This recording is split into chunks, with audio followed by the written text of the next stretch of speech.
La reencarnación es la creencia según la cual, al morir una persona, su alma se separa momentáneamente del cuerpo, y después de algún tiempo toma otro cuerpo diferente para volver a nacer en la tierra. Por lo tanto, los hombres pasarían por muchas vidas en este mundo. ¿Y por qué el alma necesita reencarnarse? Porque en una nueva existencia debe pagar los pecados cometidos en la presente vida, o recoger el premio de haber tenido una conducta honesta. El alma está, dicen, en continua evolución. Y las sucesivas reencarnaciones le permite progresar hasta alcanzar la perfección. Entonces se convierte en un espíritu puro, ya no necesita más reencarnaciones, y se sumerge para siempre en el infinito de la eternidad. Esta ley ciega, que obliga a reencarnarse en un destino inevitable, es llamada la ley del karma, igual acto. Para esta doctrina, el cuerpo no sería más que una túnica caduca y descartable que el alma inmortal teje por necesidad, y que una vez gastada deja de lado para tejer otra. Existe una forma aún más escalofriante de reencarnacionismo, llamada metempsicosis, según la cual si uno ha sido muy pecador su alma puede llegar a reencarnarse en un animal, y hasta en una planta. Quienes creen en la reencarnación piensan que esta ofrece ventajas. En primer lugar, nos concede una segunda, o tercera, o cuarta, oportunidad. Sería injusto arriesgar todo nuestro futuro de una sola vez. Además, angustiaría tener que conformarnos con una sola existencia, a veces mayormente triste y dolorosa. La reencarnación, en cambio, permite empezar de nuevo. Por otra parte, el tiempo de una sola vida humana no es suficiente para lograr la perfección necesaria. Esta exige un largo aprendizaje, que se va adquiriendo poco a poco. Ni los mejores hombres se encuentran, al momento de morir, en tal estado de perfección. La reencarnación, en cambio, permite alcanzar esa perfección en otros cuerpos.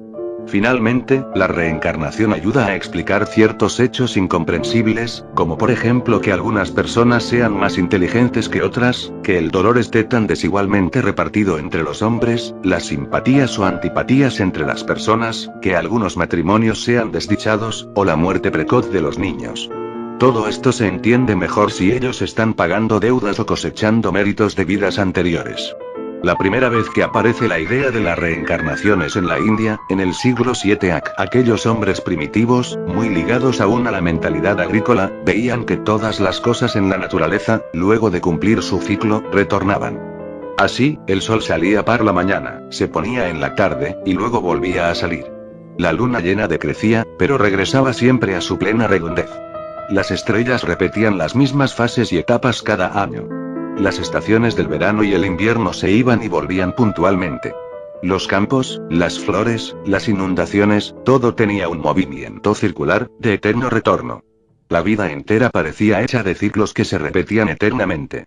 Esta constatación llevó a pensar que también el hombre, al morir, debía otra vez regresar a la tierra. Pero como veían que el cuerpo del difunto se descomponía, imaginaron que era el alma la que volvía a tomar un nuevo cuerpo para seguir viviendo.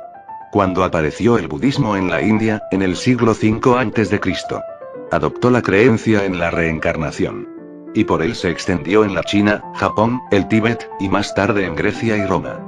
Y así, penetró también en otras religiones, que la asumieron entre los elementos básicos de su fe. En la ladera de una colina con vistas al pueblo turco de Ancajiz, Emjin Sungur se volvió hacia sus padres y dijo: «Veo el pueblo donde vivía». Ellos sabían, sin embargo, que él solo había vivido con ellos en Tabla, un pueblo más grande a unos 4 kilómetros de Ancajiz. Lo que el niño de 2 años les estaba diciendo es que Ancajiz había sido su pueblo en una vida anterior. Como los Sungur son musulmanes alevi que, al contrario de sus vecinos, musulmanes suní, creen en la reencarnación, reaccionaron con curiosidad más que con risas. ¿De quién eres hijo?, le preguntaron. Soy Naif Zizek, respondió y empezó a contarles circunstancias de su vida anterior y que había ido a Angora poco antes de morir. Luego, Emjin pidió a sus padres que le llevaran a Ancajiz. Al principio los Sungur, quienes nunca habían oído hablar de Naif Zizek, se negaron. Poco después el pequeño Emjin se encontró en la calle con Gulan Zizek, la hija del fallecido, la cual iba al colegio de Tabla. Se dirigió a ella llamándola hija mía y, viendo que la chica se asustaba, le explicó que él era su padre. Antes de este incidente no había habido ningún contacto entre las dos familias, pero, ante lo sucedido, la madre de Emjin decidió llevarlo a Ancajiz para ver al resto de la familia. En cuanto vio a la viuda de Naif Zizek la llamó esposa mía e identificó por su nombre a otros 7 miembros de la familia. el niño llegó a indicar un terreno asegurando que en el pasado había sido suyo, lo cual resultó ser cierto a pesar de que ya no formaba parte de la finca. También describió con detalle cómo había sido golpeado por una camioneta, conducida por su hijo, al hacer marcha atrás. Además, se supo que Naif fue a Angkor a ver a un médico, tal como había dicho Engin, y murió poco después, en diciembre de 1979, a los 54 años. Engin nació casi 3 años después, el 8 de octubre de 1982. Además, angustiaría tener que conformarnos con una sola existencia, a veces mayormente triste y dolorosa. La reencarnación, en cambio, permite empezar de nuevo. Por otra parte, el tiempo de una sola vida humana no es suficiente para lograr la perfección necesaria.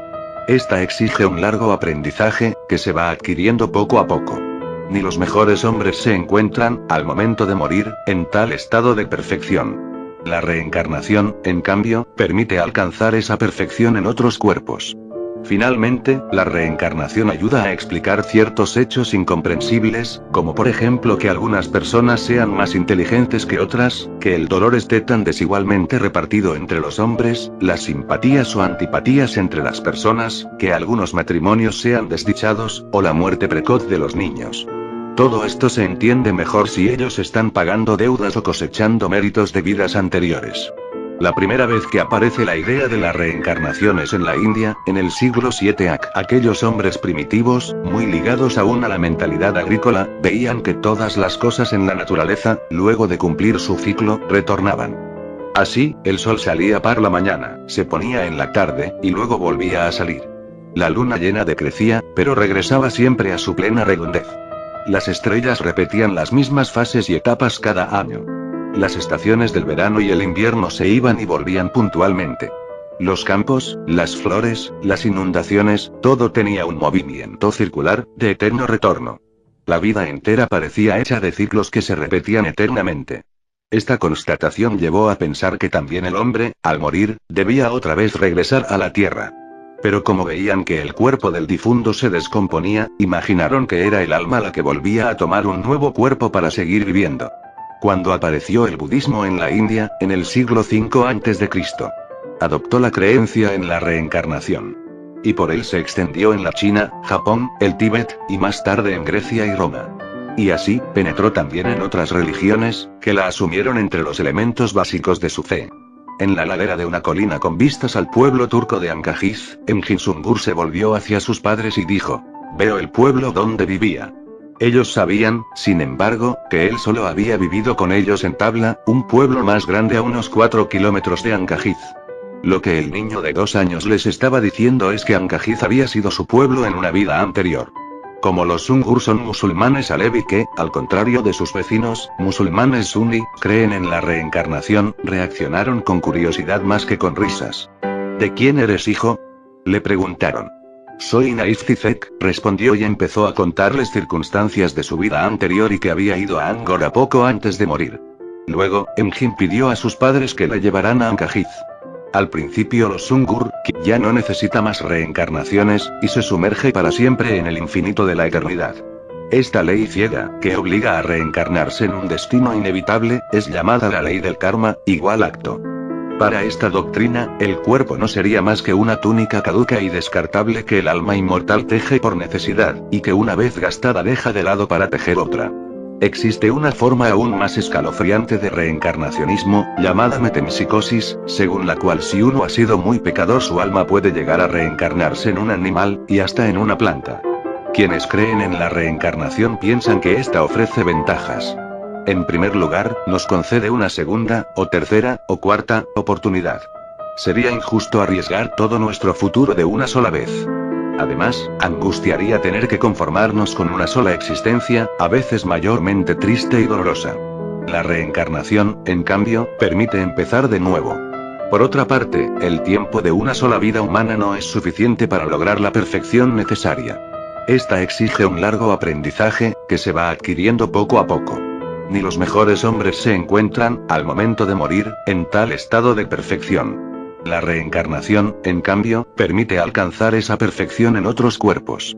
Finalmente, la reencarnación ayuda a explicar ciertos hechos incomprensibles, como por ejemplo que algunas personas sean más inteligentes que otras, que el dolor esté tan desigualmente repartido entre los hombres, las simpatías o antipatías entre las personas, que algunos matrimonios sean desdichados, o la muerte precoz de los niños. Todo esto se entiende mejor si ellos están pagando deudas o cosechando méritos de vidas anteriores.